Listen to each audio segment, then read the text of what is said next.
Doctors at Johns Hopkins are looking to change the game in organ transplants. They just received more than $21 million to research how to successfully transplant animal organs into humans. WMAR2 News' Ashley McDowell spoke with two of the doctors about how their work will impact people waiting for that life-changing procedure.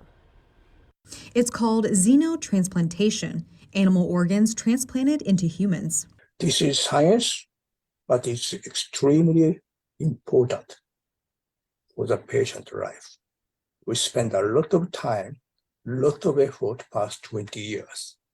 Now it is time, as I said, to do definitive preclinical study. With exciting advancements in genetic engineering of pigs as potential donors, Johns Hopkins doctors Kazuhiko Yamada and Andrew Cameron are going to study pig kidneys in their transplant models for the next couple of years. People have been wondering about the possibility of transplanting animal organs for decades. And it's almost a running joke that future will never arrive. I think it's pretty clear that the future is here. To put it into perspective, Dr. Cameron says there are 100,000 Americans on a transplant wait list, with 80,000 of them waiting on a kidney. In our community of Baltimore at Johns Hopkins, we have 2,000 patients within 10 miles of the hospital waiting for a kidney transplant. Dr. Cameron says the pig kidneys they're testing in this study will be genetically modified to make it very unlikely for rejection. There are 4 genes knocked out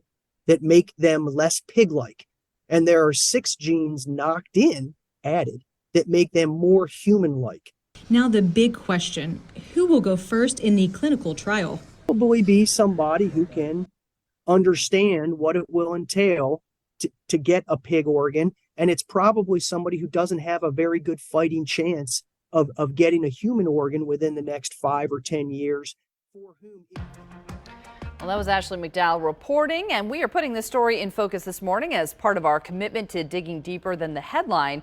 Now, you may remember last year, 57-year-old David Bennett Sr. received the first ever pig heart transplant at the University of Maryland Medical Center.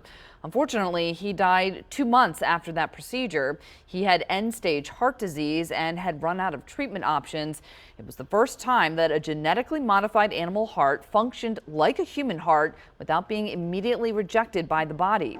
Bennett said the day before the surgery that his choices were either to die or do the transplant, and he wanted to try one last option.